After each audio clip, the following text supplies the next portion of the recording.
Good afternoon, everybody. Welcome to TED Talks Ball. Super excited to introduce Sterling Bennett. You guys know him from 95.7 The Game or at 49ers_access on Twitter, and he's also on YouTube as well. He was at OTAs and minicamp doing wall-to-wall coverage of every practice, not just here and there like some other people.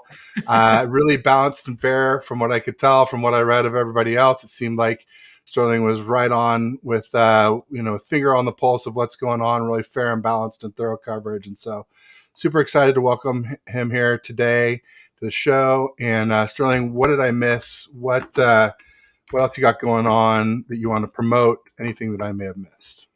Yeah, maybe go on the Instagram 49ers.access. That's basically where we put a lot of the content we have, similar to Twitter, but more videos and more updates when it comes to roster stuff and some of the podcast stuff as well. Nice. Well, I'll check that out. I've got a TED Talks Ball account on Insta, and I'll be sure and follow you there. I just mostly use it. I got to do a better job. I think I got to do some short videos, kind of like I got to get my TikTok account going again. Do those shorter type videos. Right now, I'm just doing basically like thumbnails from shows and the links to YouTube for the shows, because ultimately I feel like if you put the full video on Instagram, then people are just going to watch it on Instagram and never go to YouTube. Right. And so, Right. I guess the smart thing is to do a thumbnail video, right? A short little teaser that isn't the exact same thing, but gets people to ultimately to YouTube is the goal, I think. Yeah, it's basically it. You gotta put the 1 minute videos on there. People go, I have to see more of that. I have to see more of TED Talks Ball. Where do I find him? Yeah, exactly.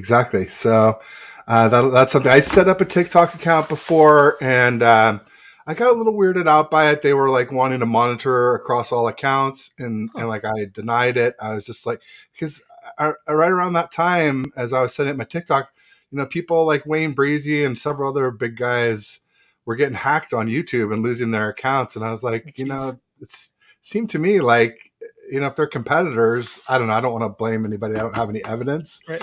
But it just gave me an uneasy feeling. I'll just say that. So I deleted my TikTok account, and but I'll have to get it back, because it seems like even Aaron from 49ers First Takes, who does First and TED with me, I know you guys have done some shows together. He's getting involved with TikTok as well too. So if he can figure it out, maybe I can too. There's hope for us old farts, I guess. Right. But welcome to the show. And let's see, we got Bryant Culp in the house giving us a thumbs up. Thanks, Bryant. Appreciate that. Thanks, Brian. Bryant has his own YouTube channel now too. So everybody make sure you check that out. Give Bryant a like and subscribe. He's up over, just eclipsed 100 subscribers. Nice. And actually his wife's doing some pretty cool stuff too. She's got some all-female panels that she's doing. Tony with an I, Culp. So really good stuff. And Bebop saying hello, Ted and Sterling. He's come to us from the Philadelphia area. I'm assuming that the smoke is gone now, Bebop. He was saying last week on one of my shows that Lehigh Valley, where he lives, had like the worst air quality, he said, in the world. I think he might have meant in the country, but whatever. It was awful with all those fires up in Canada. But I know Aaron suffered with it, and a lot of our 49ers creators and fans on the Eastern Seaboard. Yeah, wild stuff. Was it as bad as how the Bay Area had it in 2020, or was it a lot worse? I don't know what else is going on in Canada right now, but 2020, the fires were pretty bad here before that week 1 against the Cardinals. Was it equal to that, or was it better or worse? It looked pretty bad. It looked about as bad. I mean, New York City looked like, when it was just like all red, it wasn't even like daytime. It looked like kind of like evening in the middle of the day, and everything was pink glow. New York City, there was some, I'll send you a time lapse of New York City that showed it. It was pretty intense. So they're not used to it out there like we are, because we, for a while, we're kind of getting that every year here. Right. I feel bad for our Eastern Seaboard friends. Let's hope we don't have to deal with that this August and September like we have had to a lot. Bebop says, NYC got it bad yesterday, but luckily we are still good. So I guess he's in Pennsylvania. There, it's better. Stay safe. That's good. Orange skies, I believe. Yes. Yep. And then Jimmy Perez in the house. He's saying, "Sup, Ted and Sterling." What's up, Jimmy? How you doing? So interesting stuff going on with the Niners as always. A lot of bickering going on in 49er land. Always, always. Yeah, always. I know Ryan Hensley posted a poll, which was like no context, just straight gut feel right now. You've got to cut one QB or the other. Who is it right now between Lance and Purdy? And it was Purdy edged out Lance, but it was like essentially 50-50. So once again, Niners Twitter, at least the people who follow Ryan. Right. And I think when you start to get 1,700, 1,800 participants, that you're going outside, even if you have thousands of followers. I think you're going outside your follower group there. I think those things start to kind of go viral and pick up people outside anyway. Yeah. But interesting to see that the divide. It's all the Raider fans wanting Trey Lance instead of Jimmy Garoppolo right now, huh? Or all those Vikings fans wanting him over Kirk Cousins. Well, I saw something today where they were saying, who was it? Might have been 49ers rumor, or I guess maybe it was Ryan Hensley again posting a Raiders article where they were actually talking about maybe getting Sam Darnold. And I was like, hey, it's a good move. Sam Darnold's better than Hoyer, So Hoyer, Right. the dreams destroyer, right? Yeah. So anyway, that was kind of interesting stuff for sure. People are saying hi. I'll just see what else is going on here. Jimmy's saying he's doing good. Glad to hear it. And Brian's asking how we're doing. How you doing, Sterling? I'm doing good. I saw Spider-Man Across the Spider-Verse today. I do think it's not as good as the original Into the Spider-Verse, but it was a good 2.5 hours of a movie, and definitely excited for the sequel. So it's been a good Monday.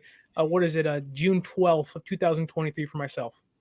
Nice. Yeah, I'm doing well, better with Sterling and audience members here. That makes the shows more fun, all these live shows with live audience. So did you see this one? I'm guessing it probably wasn't in that. Have you heard of this 4D theater experience that's going on? Bashar. Is that like where the seats shake and like and everything? Yeah. I've never been to any and then like and like a jet goes by and a wisp of air goes by your head. I don't think I'd want to go. I feel like it would almost ruin the experience for myself. Like maybe it's just me, but like I take the movie theater experience really seriously. Like my phone is off. Like I had the bucket of popcorn, like whether it's with my girlfriend or my parents or my brother, like if we're going to the movies and we're going to drop some money, like we're going to watch and we're going to, be involved in this thing. I don't want to have my seat rumbling like Universal Studios, Minions ride or Transformers. Like I want to watch this movie play out and not have to deal with, getting motion sickness or whatnot. I do get motion sickness pretty easily, so I can relate there, and no doubt about it. I used to get car sick, air sick a lot as a kid, not as much as boat sick too. Obviously not really on like speedboats, but like sailboats or like the canoes rocking a little bit. Yeah, it's a killer. Or the boat rides, when they're just like swinging back and forth like a pendulum. Oh yeah, at Six Flags. That's I know. gotten me before. Or Graviton. It's funny. I saw both of those yesterday. We were at there's this little school in Menlo Park, California called Nativity School, and they had a carnival yesterday. So I didn't get a bucket of popcorn, but I got a little box of popcorn and shared that with my son. We had a good time doing some rides, and it's good stuff. But the Gravitron is a brutal one because that's the one where it spins around in circles and you get going fast enough, and then the bottom drops out and you're just stuck to the side. And if you lose it on that one, it's just stuck there right next to you. Gravity is not your friend. Gravity is not your friend. No doubt about it. But let's see here. Bebop saying could be a bunch of nobodies. Man, I'm not sure what that one was. Maybe he's saying in the audience could be. No, we got good folks here. I'm happy. So let's see here. As far as things in the news, I mean, obviously last week there was the big news. Well, there's a couple of big things. For people who don't know, Sterling works at 95.7 The Game. Your title is producer, right? Producer. I've ran the board there. I've hosted a little bit on Niners postgame last year, and Warriors Network coordinator as well. There you go. And so it was Willard and Dibbs made some news talking. They were there at the mini camp for one day. And really, I think they said it was really more like about half an hour is what they saw while they were there. Was that a fair assessment of weren't even at the entire full practice? Or would you say that was the whole practice? I'll say they were there for the majority of it, but Okay. they did come a little later than most of us were there, is all I'll say. To That's very nice. keep my nose clean and all of this. I don't want to get you in trouble. Sorry, go ahead. What were you saying? I was saying that most everyone that was going to report on the day was already at practice before they got there. But all due respect to them, they were there. They stuck out through the entire team drills and 7-on-7s, and they saw about 3/4 of the practice. So good on Willard and Dibbs. There you go. Good on them, no doubt. And they and Greg Papa both kind of said something similar about like, oh, Brandon Allen's doing so well that, I guess Papa made the thing of saying, well, we could just trade Trey Lance. Willard and Dibbs didn't say that. They just said that he looked the best that day. They didn't make any inferences out of it or predictions or anything like that. It didn't seem like. But both were pretty newsworthy and got Niners Twitter all abuzz talking about it, going back and forth. A lot of the Lance haters latched onto it. Right. It was so newsworthy that when I did I did a spot with Bonte and Chasky the next morning, and they asked me about it, and I said, look, guys, like, Brandon Allen he was 2 for 10 on that day, 2 for 8 that day. Like, let's not lose our heads here. He has been this team's 3rd best quarterback on the field. Like, we need to calm down. I don't know why. Whoever it is, whether it's Papa or where I work, it doesn't matter. Like, I don't get the infatuation with Joe Burrow's backup potentially being better than Lance or Darnold. I don't get like why people want that. You should be rooting against that, to be fair. Like, root against the team's 3rd best quarterback being better than the guy you're paying at least $5 million to in Darnold and the kid you traded 3 first-round draft picks for in Lance. Like, that guy should be worse than them, and he has been. So I don't get why people are taking that away from camp and practice thus far. I think it's some of the people thought that Darnold was going to come in and just because he had so much more experience that he would do so much better. And so when that didn't really happen, I think they're like, well, then maybe Brandon Allen can do it. It's like anybody but Lance, right? I think there's some people who feel that way. They get mad when you say he has a high ceiling. And it's just like, there's nothing wrong with saying somebody has a high ceiling. I'm not saying he will hit it. Although I do say that people with, high character guys, if you will, have a higher chance of hitting their ceiling. I think that's a fair assumption to make for sure. We got Aaron in the house from 49ers First Takes. Holy cow, Ted, the ever elusive Sterling Bennett. Yeah, I just reached out. We were thinking of some times, and we came up with it was like 2:30 today. We're like, we could. So I could do 4. I'm like, great, perfect. Let's do it. So last minute, he's saying, hope you're doing well.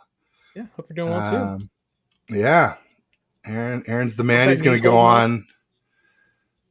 Yeah. I know he's having some pain with it, and so it's been a struggle. I know, and then obviously with the air quality back there, and the heat stroke. He had heat stroke, right? Stroke, or something like that. Yeah, crazy. Yeah. Gotta hydrate, my friend. Gotta hydrate. I had it a couple years ago. It's not fun. It is not fun. How long did yours last, out of curiosity? So I made the mistake of going to a beach in Southern California with no sunscreen, and I'm pretty pasty. You can see, like I got sun poisoning, got heat stroke, and just kind of was like, I'm gonna lay in bed for a week and sat there, and was kind of just out of it, just sitting there like kind of like SpongeBob, like bring me the water. Like I needed it so bad, and was just laid in bed for a whole week and was just slurping down Gatorades and anything that had like electrolytes and water and really anything to give me some liquid in my body, because it was rough for a good week. No doubt about it. Yeah, when Aaron was telling me his had gone on for a while, I was like, well, maybe you should go be checked just to make sure it's not something else too. But clearly, it sounds like that's what it was for him. So heal up, Aaron. Hope you feel better. Better knee, better heat stroke, and all that good stuff. See, everybody's just saying hi, and everybody's just saying hi to Aaron. Welcome, Aaron. Thank you. Yeah, so we're doing better now that you're here. No doubt about it. Um, and then other things going on in the news. I mean, I don't know. Dalvin Cook got released on Friday by the Vikings. A lot of people, I don't know. I did one of those little googly eye things over it, and Right, quote tweeted right. it, and then everybody's like, "Oh, we don't need Dalvin Cook. We don't need Dalvin Cook." But I don't know, I'd love to get your thoughts on it, and then I'll share mine. Yeah, I think, whether it's offensive or defensive, I think anytime you can add, an elite player like Dalvin Cook, who's easily a top 5 running back in the NFL, it's a great thing. But the difference is that, like, had this been last year during this time and it was no Christian McCaffrey, I would say yes, but this makes total sense. Jump on this, depending on the money. And you could argue that San Francisco has $10 million to spend, or at least you think you do. Um, but I think they're going to want to use that as rollover cap once they can get Bosa's contract figured out, and hope that next year when when Debo could get traded and Ayuk's contract's basically up at that point, and Eric Armstead's contract's up, I think they want to carry as much cap over as possible. But with Dalvin Cook, if he goes to Miami, maybe, just maybe, it could lead to a Jeff Wilson Jr. reunion if they do cut him. They can save some money if they cut him.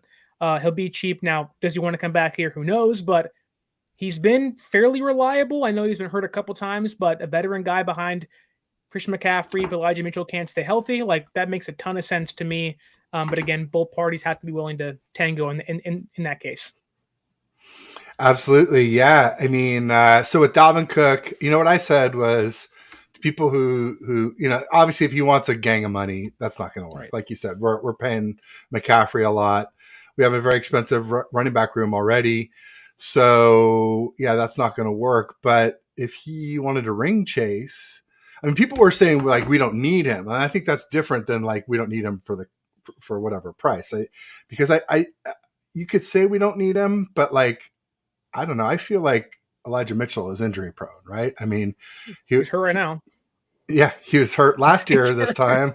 Right. He was hurt first quarter of Right. the Bears game. He was out for 7-8 weeks with the MCL. Comes back a couple games, other MCL. Then most famously, like just the one that got me, Sterling, was Cowboys game. Salt the clock away. If you just stay in bounds, nope, he runs out of bounds. Yep. And then we have to run several more plays. And then 2 of the runs he had after that, he pulled his groin or his hammy or whatever it was and was out for the NFC Championship game. So last thing last season, out. First thing this offseason, out.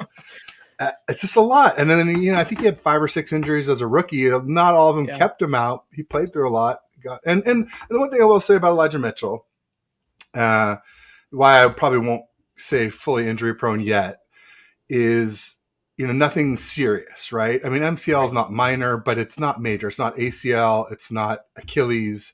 It's not quad tendon tear. It's not patellar tendon tear. Those are the 4 biggies for me that are just like multi-month, and like you end up strengthening up everything else around it, and something else gives or gets too tight or whatever it is. It's tend to lead to other injuries.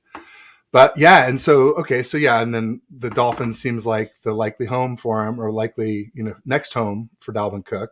And yeah, could be Jeff Wilson Jr. I would love to get him back. I think he's a good solid back. I guess just real quick to round out our back. So I was saying Mitchell's injury prone, or kind of seems like he could be if this keeps up. I said Mason has really flashed. But even if he plays as well as he flashed, like I don't think he's as good of a receiver as Dalvin Cook is. And then TDP is TBD, to be determined.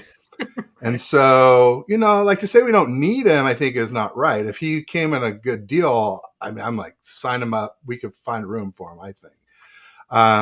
But yeah, Jeff Wilson Jr. back would make sense too. Or even maybe Raheem Mostert, because we're still looking for the next Raheem.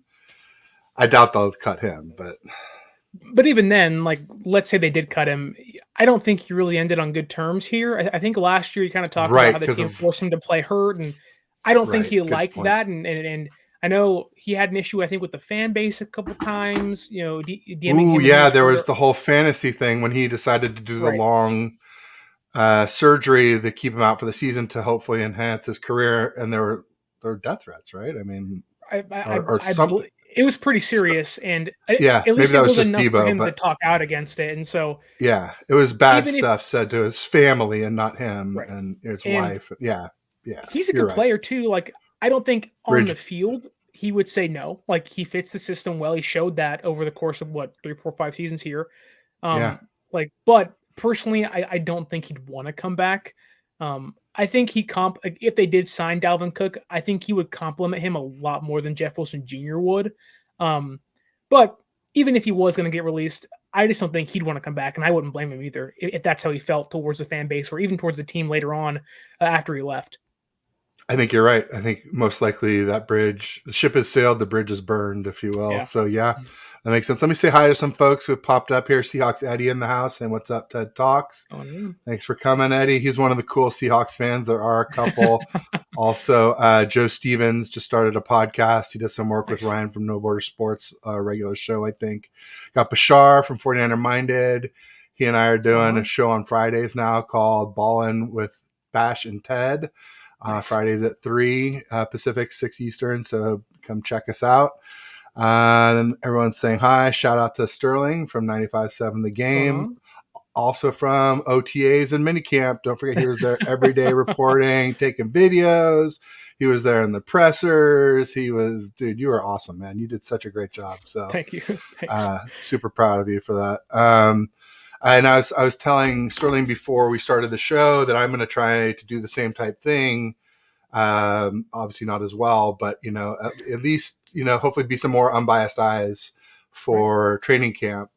Because like we were talking about, like I like Lance, but I really like Purdy, and I'm not gonna say that Lance is doing well because I like him. That's not the way I operate. I'm definitely, my big thing on the timeline is I don't lie, and so I'm not gonna lie for Lance or anybody else. So everybody's saying hi. Seahawks Eddie. Bash is saying people are posting fake news on Twitter about Dalvin Cook signing. Ooh. That'd be a good spot for him. I mean, they just lost, didn't they? No, I guess they just signed Jerick McKinnon, Jet, our famous ex running back, ex Viking, ex Niner. One of many Kyle Shanahan's favorite players that didn't do anything when they got here. Oh man, and we paid him such a gang of money too. I think it was like $8 million a year. It was like 3 years in a row. It was like McKinnon, trade for Beathard, trade for Joe Williams, and none of them did anything. Like running backs besides Christian McCaffrey have really not been Shanahan's forte, despite them being the ones that he finds, like Breida and Jeff Wilson Jr. Like those guys played and pretty well. The undrafted guys. Yeah, right, but not the guys that he goes and trades a lot of value for or really likes in the draft room. Trey Sermon, third rounder, TDP. I heard TDP is looking better. What were your thoughts on TDP when you saw him out there? Yeah, I think the one area that will get him on the field is pass catching. I think he'll really improve. There were a couple of days early where I said, I don't know if he makes this team. But if they're not going to sign Dalvin Cook, I doubt they do. But I think if you told me today, where is he on the depth chart, he'd be the fourth running back, simply because Christian McCaffrey, Mitchell, Mason, then him. He hasn't shown too much to make me go, oh my goodness, third round pick. And he really hasn't done much to kind of make himself overly valuable.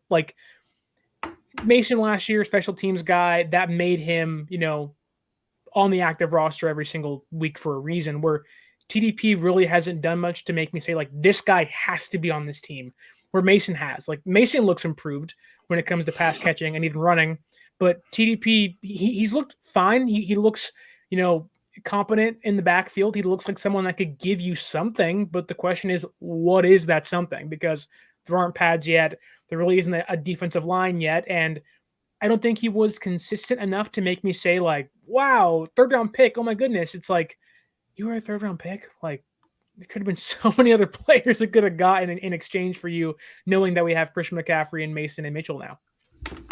No doubt about it. And then Bash said minus CMC, they realized they can go cheap. He also said Jet was such a lame signing. Yeah, no doubt about it. But I guess that brings up a good thing. When I was talking about, I forgot to talk about CMC when I was talking about our running backs. And the one thing I'd say is not exactly an Iron Man himself, right? I mean, in 2020 and in 2021, he missed quite a few games. Now, again, there were minor injuries. And some say maybe he might have played hurt through him if there was something to play for, like because there really wasn't for the Panthers. They weren't going to go to the playoffs or anything like that. But anyway, those are all reasons why I still, if there's some way we could get, I like Dalvin Cook and Yannick Ngakoue. Those are my two, or Ngaku. I forget. I don't even know how to pronounce his name, but I say Ngakoue. If we could get one or both of them, I think that would be really helpful for us. I'm really excited about what we've heard about Drake Jackson. So maybe that's a good segue to ask what you saw about Drake Jackson. Yeah, I mean, my first day at camp, I really didn't recognize him at first because he had gotten so big. I think, your eyes naturally take you to guys like Eric Armstead and Hargrave with no Bosa being there. Obviously, he wasn't going to be seen, but once you see these mountain of men kind of walk out of the tunnels and out of the onto the field, you go, oh my goodness, these guys are huge, and then you realize, oh, like that's Drake Jackson. I'm like, oh my goodness. And we saw in his presser, like he just looks thicker. Nick Bosa said he was equally as fast.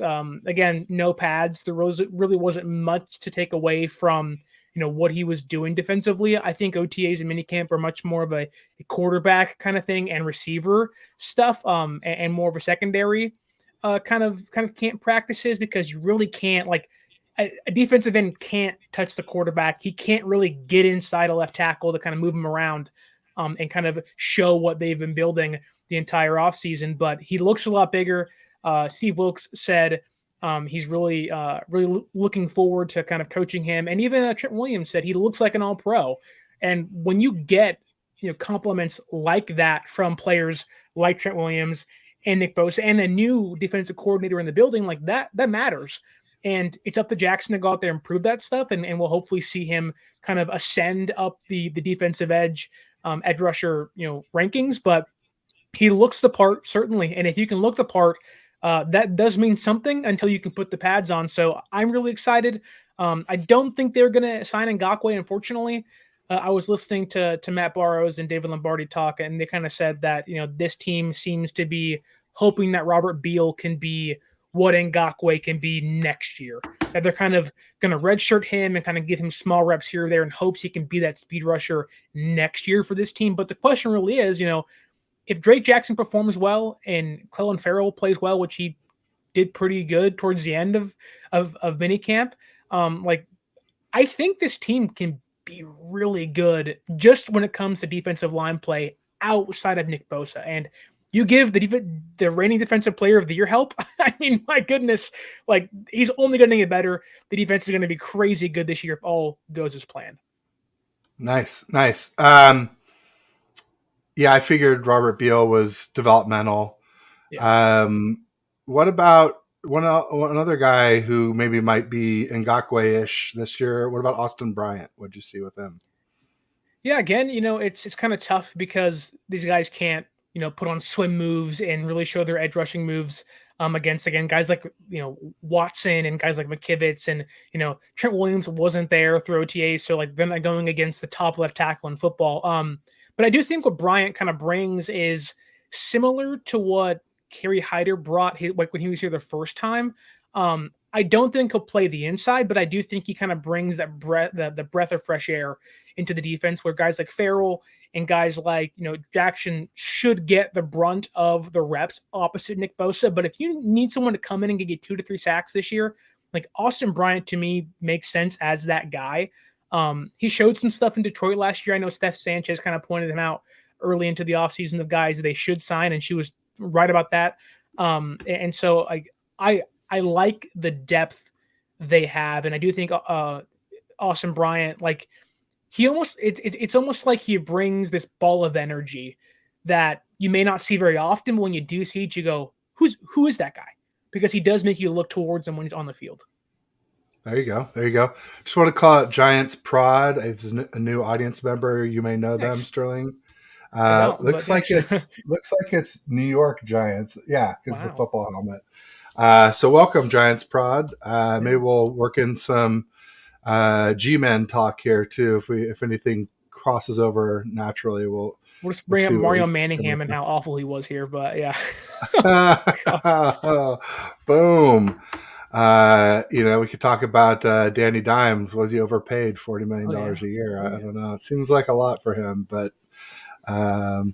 But I think the Giants should do a little better. I had them, I think, as my seventh best NFC team this year. I think I went Niners, Eagles, Cowboys, Lions, Seahawks, or Seahawks, Lions, Right. then Giants, and then Minnesota seventh. But the way they're getting rid of vets, I don't know. You think the Vikings are even going to be a playoff team? They got rid of, look at Dalvin Cook, Eric Kendricks. The big ones, Darius Smith, I think, is the biggest. Yeah. And then who am I missing? There's a fourth. Oh, I Patrick think I Peterson, think I think I heard Danielle Hunter is on the market too. Their other trade market defensive too. end. Yeah. Yeah. Yeah, so It that's just a makes you lot. wonder And how then much they longer already Kirk didn't Cousins really have has. corners. They got Byron Murphy Jr.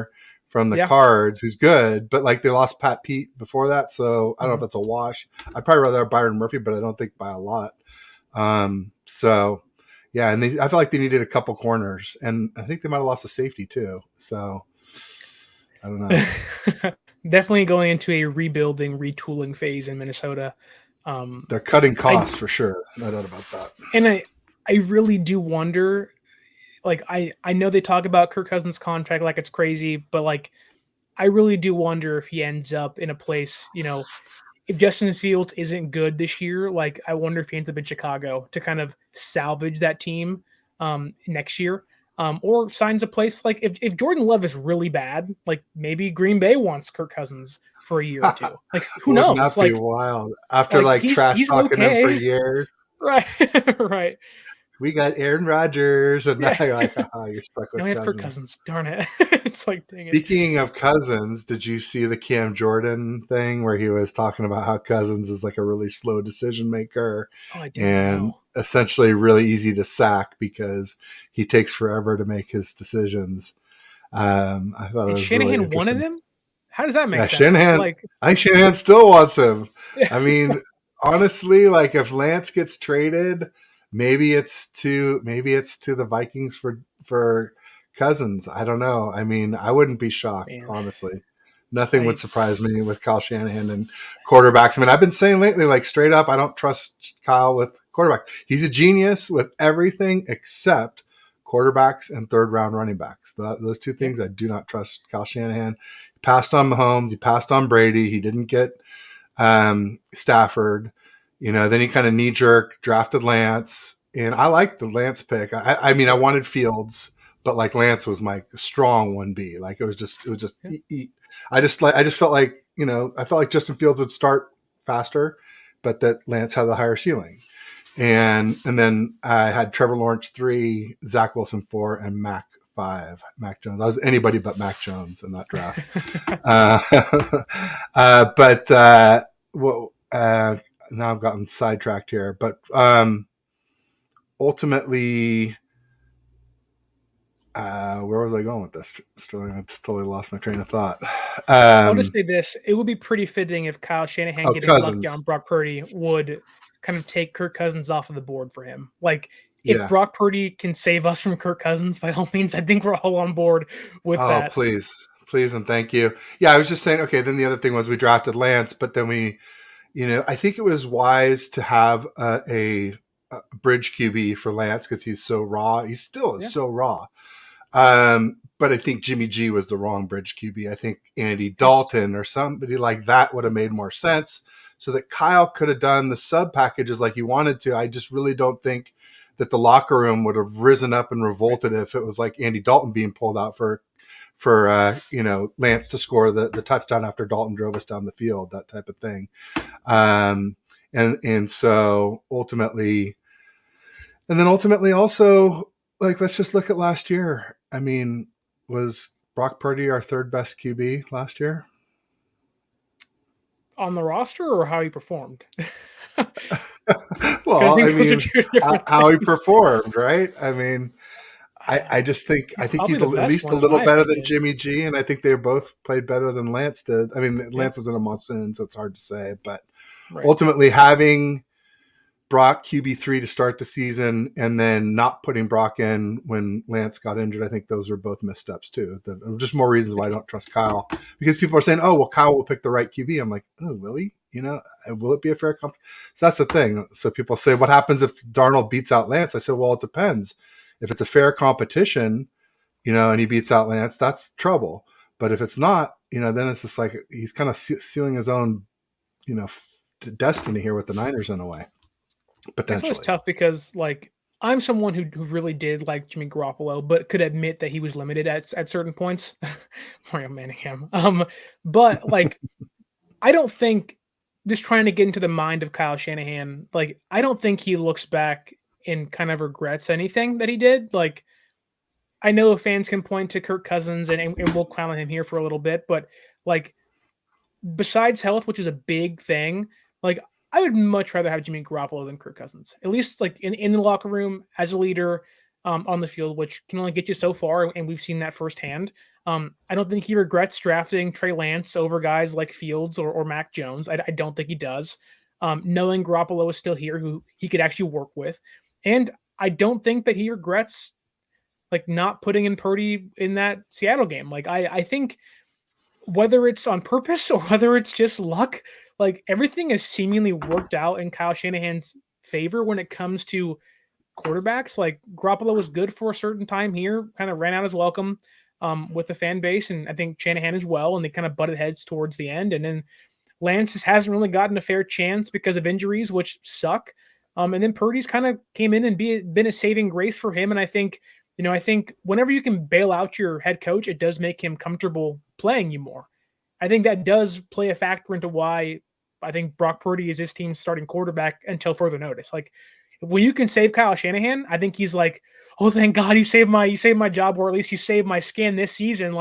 You're my guy. I'm so loyal to you. And I do think that's kind of where we're at. And Purdy played well.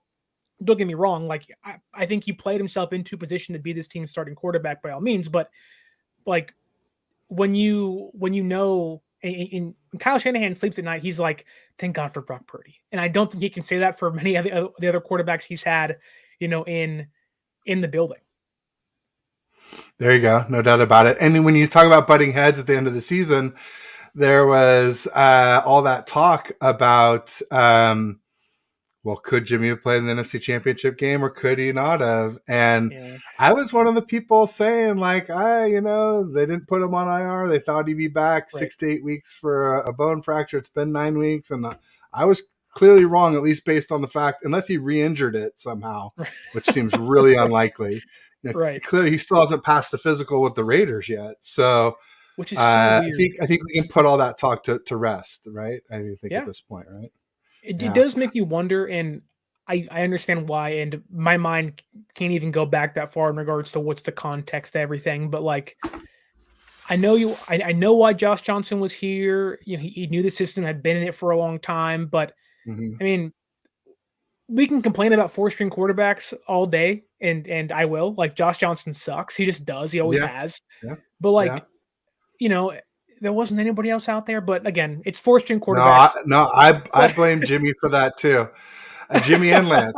I blame them both for Josh Johnson. No, hear me out. So when Jimmy goes down against the Dolphins, right, breaks his foot, and it's week 12 or 13. I think it's week 13, and the NFC Championship game is basically week 21. 21 is it 8 weeks or 9? I think it was a 9-week period between the games. Well, you're figuring bone break 6 to 8 weeks. He'll be back in 9 weeks. Right. So, you're expecting Jimmy back for the NFC Championship game. Or for sure, if not then, by the Super Bowl. If you don't have surgery, and he didn't have surgery. Right. But, if it sounds like maybe he then did have surgery. So, if he had just gotten the surgery then we know Jimmy's out. He is not coming back no matter what. Also, Lance had surgery that we didn't expect then. When Jimmy first went down, I know they said all year, Lance isn't coming back. Lance isn't coming back no matter what. But in my head, I'm thinking if Lance is healthy and cleared to play and we're down to him or Josh Johnson, I guarantee you they're going to put Lance in the game. And so anyway, I think that had we known that Jimmy and Lance, because then Lance all of a sudden has to get the revision surgery. Now he's automatically out no matter what for the rest of the season. Right. if we had known that right when Jimmy went down and Brock took over, I'm almost certain we would have done something to get a better backup QB situation for Brock, knowing that there was nobody going to come save us besides Josh Johnson. Because at the time, like I said, we expected Jimmy, and I, like I said, even thought there was a chance of Lance. It's kind of tough because like if you're the Niners, and again, each player is different. They can get 3, 4 different opinions on, should they get surgery, should they not get surgery, should they hold things off. And I would assume initially there was this, hey, hold off on surgery. Let's see what we have in Purdy, and let's like you are this team starting quarterback unless Purdy comes out and balls out. But as soon as you get to like, I don't know, week 16, at a certain point, you're just like, Jimmy, go ahead and get that surgery. Like we're good. Like we can go figure this thing out.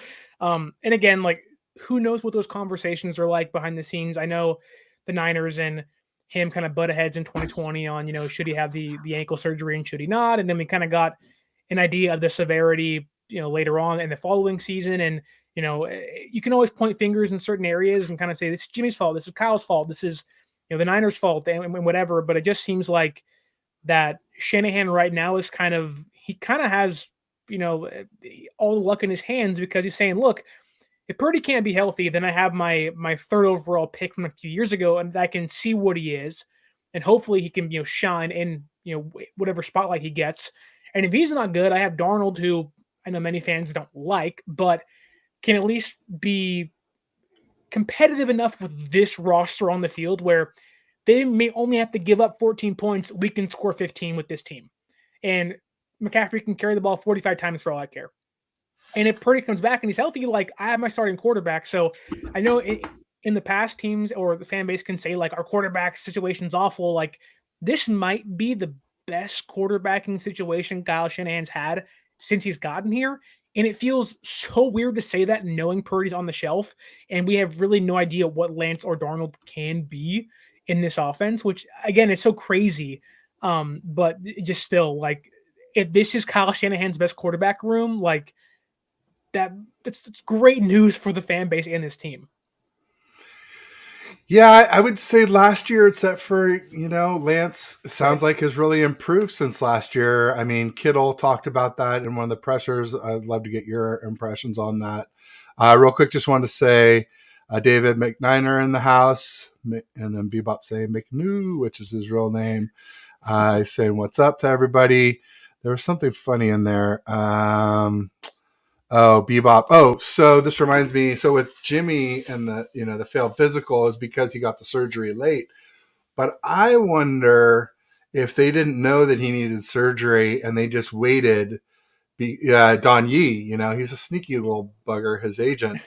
I was like, what if Don Yee told Jimmy not to get the surgery until he signed with the Raiders? Because they might not sign him if he had a surgery. If you just think it's a normal foot healing, like me, you think 6 to 8 weeks, you think it's just going to be fine. I don't know. I mean, I guess obviously he failed the physical when he got there, but then I think that's when he finally got the surgery. But they had already signed the deal. I felt like they're already kind of, I'm not going to say pot committed because they made it so they have outs. Literally, if he fails his physical, they owe him $0. But, they're kind of committed to him. They'd already taken all the pictures and gone on, There's nobody else you can bring in. So you kind of, this has to be your guy now. Yeah. No doubt. It's interesting. I don't know. I'm one of those like tinfoil hat conspiracy guys. I always look for like what happened and then like, why did it happen and what are the theories on that, make sense or don't, but at least stand. Yeah, no, exactly. Trust but verify, right? Right, exactly, a little bit. So did you feel like Lance looked like he had improved? I mean, I don't think you were there last year per se, but from what you people that you were there with were, right? And so were they saying the same type things as Kittle was saying? Yeah, I was there a little bit last year, at least when it came to training camp, when they kind of opened it up to everybody. I was there with the media. So I wasn't there in OTAs and mini camp last year, but I was there this year. And the sense I got and kind of the talk of the room last year was that from the media, there were concerns that, are you sure you want to hand the keys to the kingdom over to this guy? And I think this year it's a little different because this team, as of this moment, does not technically have a healthy starting quarterback. They have two guys who are fighting for that job, and they have their starting quarterback on the shelf. And so I think this year people are a little more open minded to Lance actually being this team's quarterback number one. I think a lot of fans would say that, when Jimmy Garoppolo was here, like him or not, like he was a veteran starting quarterback, and fans to a certain extent believed he should be this team's starting quarterback. He's not here anymore. That's not part of the conversation. The team, like, he's out of sight, out of mind. He's in Las Vegas. Goodbye. So I think now it's like, okay, like, we don't have a starting quarterback. So, like, Lance, go out there and play and do what you can do. And I think he started rough in OTAs and minicamp, but as things progressed, I think he ended very well. I think if I was pressured today to pick a guy, I think he would be this team's starting quarterback if Purdy can't go. I think, I'm no mechanical throwing mechanics guru, but I think he looked better. I think it was more consistent. I think the accuracy issues weren't as big of a concern. Maybe timing was early in OTAs. There were some timing issues, but that can be kind of attributed to receivers not being in the right place, you installing the offense. And I think as time goes on in training camp, I do think he's going to be able to separate himself if he strings together, or stacks days, as the Niners like to say. I think he stacked towards the end, and it's going to be his job to stack as we enter training camp and preseason. But I liked what I saw from Trey Lance. Darnold was okay. He was probably the more consistent of the three quarterbacks on the field. But at this moment, I think Lance has an edge at starting quarterback if Purdy can't go. The ceiling is just so much higher. And I think the more he plays, the better he'll get. And I think we saw that. Like, a lot of people say that, you need reps, and that's true. But a lot of times with Lance, he wasn't afforded reps because it made sense not to play him. And I think last year that was the plan: get him reps, let him progress, and let's see what he can do. This year, the reps he's going to get are going to be training camp and OTA reps. And I think we've seen in a small sample size that once he gets those, he is going to improve. And it's up to his job to continue to do so, because he can fumble the bag and be awful come training camp, and we say, write him off, it's over with. Like, the experiment's done. But if he can stack days like he did to end minicamp, yes, he can easily be this team's starting quarterback if Brock Purdy's not healthy. Now, if Brock Purdy is healthy, it's a whole different conversation, because that comes down to who does Shanahan likes more. And I don't think it's Trey Lance in this case, but I do think that right now I would give it to Trey Lance over Sam Darnold. There you go. Perfect. Just want to call out some folks that joined, and I was remiss in calling them out. We got Philly halftime here. So I guess we got an Philly Eagles fan in the house. And we got Ryan from No Border Sports. Thanks for joining, Ryan. It's a lot of the NWO crew. We got Aaron here. We got Bash. Everybody but Beto from Niner Sickness. But maybe he'll show up too. We'll see. Tina Ingram was asking if we think that you kind of answered this question, that Trey has a chance to take the job. Yes, Sterling thinks he'll be QB2, but it'd be a tough stretch to beat out Brock, especially without playing any regular season games. Right. Brock won 6 regular season games and 2 playoff games. Every game that he didn't get knocked out of, he won. So it's hard to overcome that in camp. I think it's possible that Lance could, but not realistically possible, right? I mean, it's going to be an interesting conversation if Lance, let's say, wins the job out of camp, Purdy isn't healthy, and let's say Purdy starts on the PUP list and is out for 4 or 6 weeks. Like, what if Lance is 4-2? What do you do then? Like, does Kyle Shanahan ride the hot hand? He probably will, but if he's 4-2 and Purdy's like, hey, like, I won 8 games last year, like, why am I not playing? But counterpoint, as a Lance fan, I have to bring up the point that Purdy won 6 straight and 2 straight after Jimmy won 4 straight. Right. And when Lance, and they were at the end of seasons, that to start the 2021 season, we were 3-5. And to start the 2022 season, we were 3-4. And we're starting a new right tackle. So assumably that's going to take some time to gel. So, and we're starting in Pittsburgh opening day, week Gonna be one. tough. That's good. That's gonna be tough on whoever's the quarterback. I'll tell you what. They are very good. I think they're like 14-2 or 15-1 in the last 16 opening days. So, unlike us, the Steelers start very fast. Um, what else should we talk about? Should we talk a little? So we talked defensive end. Should we talk a little strong linebacker to take Aziz Al-Shire's position? Did you see much of? I heard Marcelino McCray Ball's looking pretty rocked up too, kind of like how Drake Jackson is a little bit. I mean, Yeah, I obviously not think as big, but more I hope not. muscular. He's playing linebacker, but Yeah. yeah, I think D Winters didn't show much. I think this was very much a learning period for him. I think he'll make the team simply based off of potential.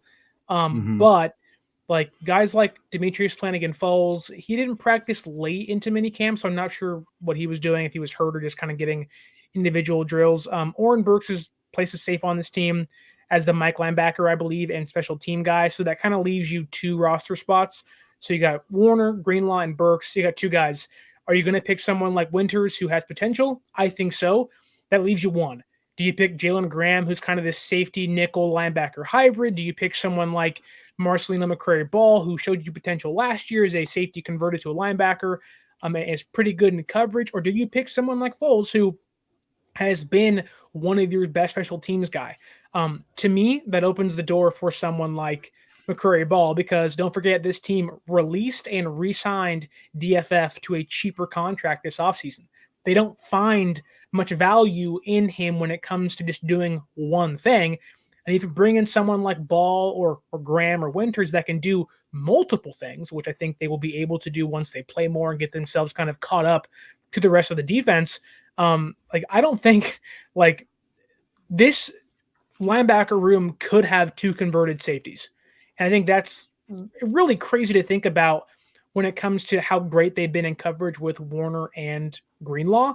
Like they could be adding legit guys who have been safeties who are good in coverage already that need to bulk up. Like that's a big deal. I mean, like we've seen that plenty of times. Marcel Harris a couple of years ago was kind of that guy. And I think that trend might continue, like whether it's Ball or Winters or Graham. Like DFF's job is not safe. And if he's that 5th linebacker, I would assume, and I would like to think they would take potential over a guy who does one thing for this team, and that's special teams, where someone like Winters and Graham and McCray Ball can step in and should be able to be comparable when it comes to being that 3rd unit. Nice. Good hands for a linebacker. Maybe trade one away if we have so many that are tough. Maybe falls as a trade option for something, 7th rounder or something. Who knows? What about nickel is a big position of contention, as far as obviously we lost Jimmy Ward. Right. I saw some people bashing Jimmy Ward on the timeline, and I'm like, how do you bash this guy? The guy is a stud. He's an enforcer. He's a team captain. He literally had like 3 interceptions in half a season last season. I mean, I don't want to reward him for being injured, but at the same time, I think he played like 8 or 9 regular season games. He had 3 interceptions. I know 2 of them, interestingly enough, were off of Eric Armstead pressures, because people got on Armstead for not having any sacks. And I'm like, I'd rather have his 2 pressures that led to 2 interceptions by Jimmy Ward than probably 4 or 5 sacks. So that's one of those times where even though pressures are kind of sometimes hard to define compared to a QB hit or a sack or whatever. But anyway, Jimmy Ward's gone. I'm going to miss him. I think most people who know ball are going to miss Jimmy Ward. But it sounds like we've got some good options with Isaiah Oliver, Womack, maybe even Luter. How'd that look to you? Yeah, I think with Isaiah Oliver, I mean, this is his job to lose, and I don't think he's going to lose it by any chance. He's a bigger nickel cornerback that likes to blitz, and that fits what Steve Wilks wants to do. He wants to blitz. It's all about timing.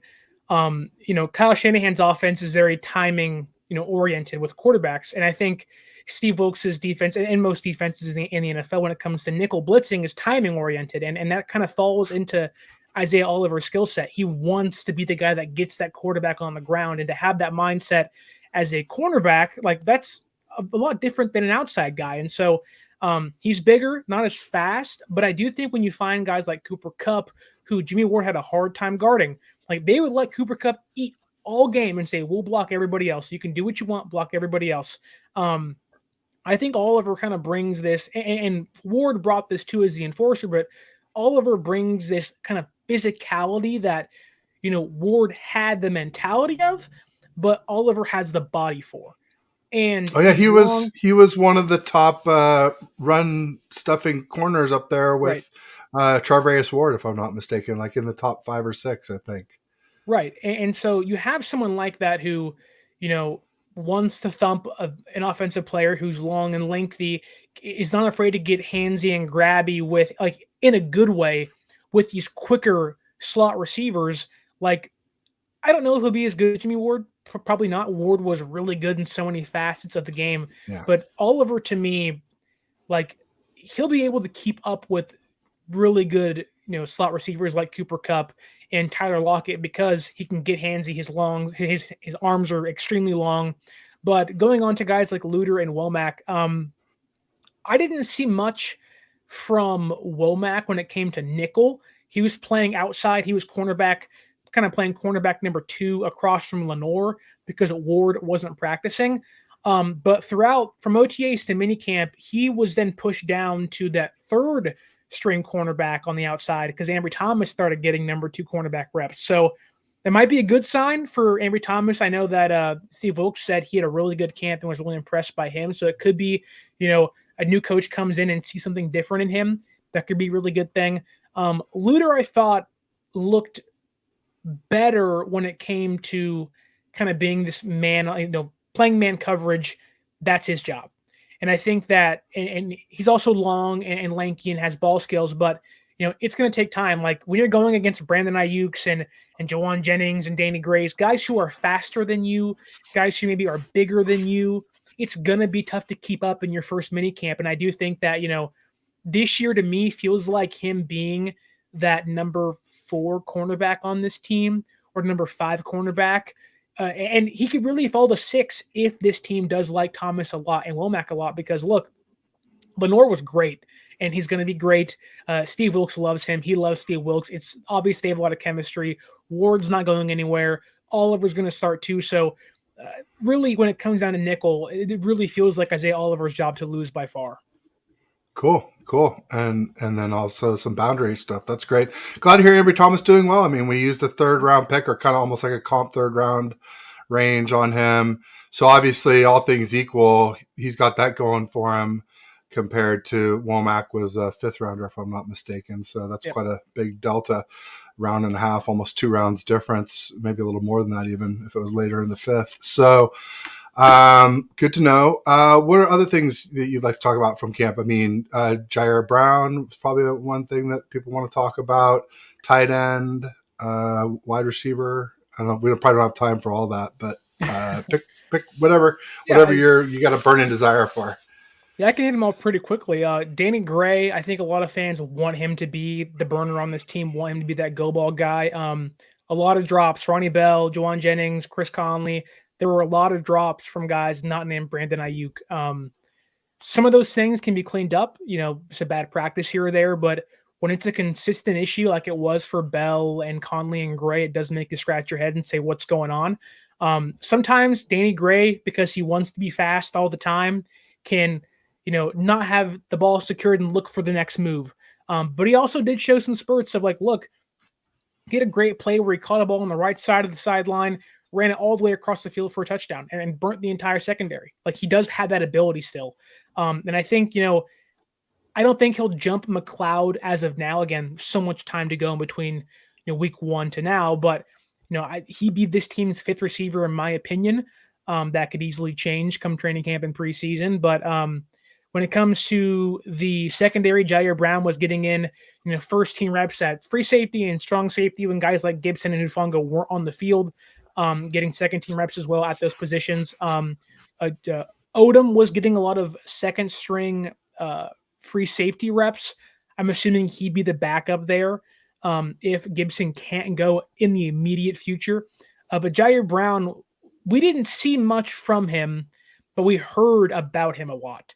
And what I mean by that is, Brandon Ayuk said he had 4 interceptions. We didn't see those. Like those were in practices that we weren't there for.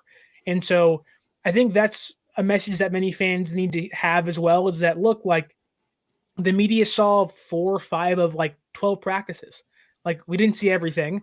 Like, Lance could have been awful. Lance could have been amazing when we didn't see him. Jair Brown could have been awful when we didn't, or amazing. So I think that, an all-encompassing big picture has not been painted yet for anybody. And I think that, to take small opinions away, which you easily can, and point to, like, that guy was great, that guy was bad.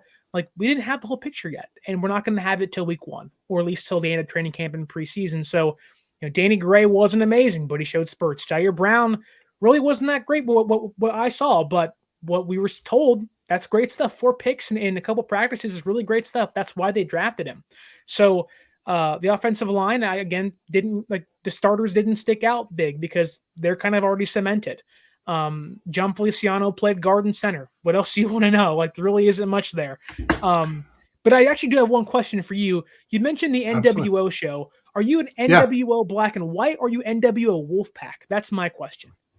I am not NWO anything. Wow. I'm not that big of a wrestling guy. I gotta admit. Okay. At least not since like the really old, since before all you Right. guys were born, Right. with Hulk Hogan and the original when it was WWO back then, before it became WWE and then whatever else. So yeah, Andre the Giant and Hulk Hogan and Captain Lou, and there was all kinds of crazy characters.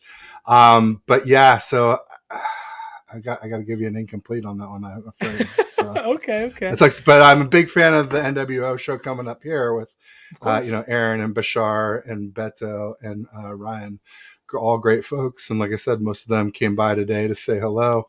Nice. But yeah, I think we're right up on it here. Did you see much of McKivitz or?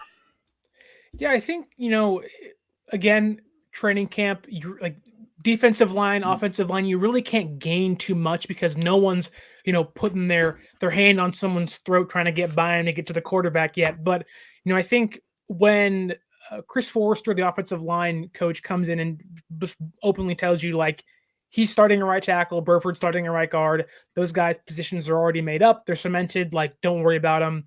Like, that's a really good sign of confidence in him.